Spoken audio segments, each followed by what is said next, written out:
આવ્યો છે। મૌલાના બાદ હવે વધુ એક આરોપીની ધરપકડ થઈ છે। બિહારના મુઝફ્ફરથી આરોપીને ઝડપી પાડવામાં આવ્યો છે।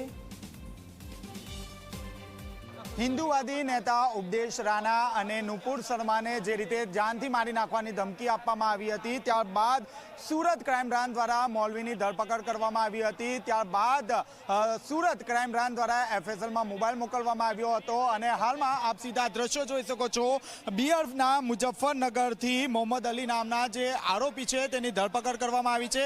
મોહમ્મદ અલી જે છે તેના તાર પાકિસ્તાન સાથે જોડાયેલાની આશંકા સેવવામાં આવી રહી છે। આપ જોઈ શકો છો મોહમ્મદ અલી જે છે તે શરૂઆતમાં બિહાર રહેતો હતો, જો કે ત્યારબાદ તે નેપાળમાં પણ જઈને આવ્યો હતો।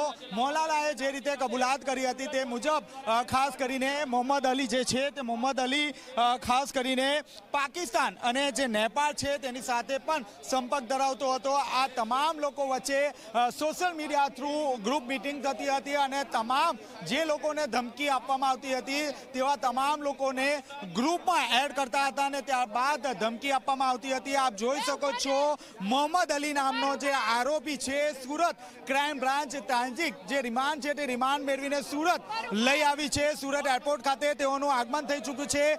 જે ક્રાઇમ બ્રાન્ચના જે પીઆઈ છે તેમની જે ટીમ છે તે ટીમ દ્વારા અહીં તેમને લઈ આવવામાં આવ્યા છે। મોહમ્મદ અલી આપ જોઈ શકો છો ક્યાંક તેના જે તાર છે તે પાકિસ્તાન સાથે સીધા જોડાયેલા હોવાનું પણ અનુમાન કરવામાં આવ્યું છે। જે રિપોર્ટ છે તે રિપોર્ટ અનુસાર જે મોબાઈલ છે તે મોબાઈલ પણ એફએસએલમાં મોકલી આપવામાં આવ્યો છે અને એફએસએલની રિપોર્ટની રાહ જોવા રહી છે। હાલમાં એક પછી એક લોકોની ધરપકડ કરવામાં આવી રહી છે। અત્યાર સુધી ક્રાઇમ બ્રાન્ચે 3 લોકોની પૂછપરછ હાથ ધરવામાં આવી રહી છે। આપ જોઈ શકો છો આ મોહમ્મદ અલી છે જે પોતે બિહારથી છે અને બિહારથી ક્રાઇમ બ્રાન્ચે તેની ધરપકડ કરી હતી અને હાલમાં તેને સુરત ક્રાઇમ બ્રાન્ચ લઈ જવાની તૈયારી કરવામાં આવી રહી છે। આપ જોઈ શકો છો મોહમ્મદ અલી પોતે નેપાળમાં પણ સ્થાયી હતો અને પાકિસ્તાન સાથે પણ સંપર્ક અહીં કરતો હતો। અલગ અલગ જે હિન્દુવાદી જે નેતા છે તે હિન્દુવાદી જે નેતાઓ છે તેને ધમકી પણ આપવામાં આવતી હતી। મોબાઈલ ચેટના આધારે ક્રાઇમ બ્રાન્ચની જે ટીમ છે તે બિહાર ખાતે પહોંચી હતી અને હાલ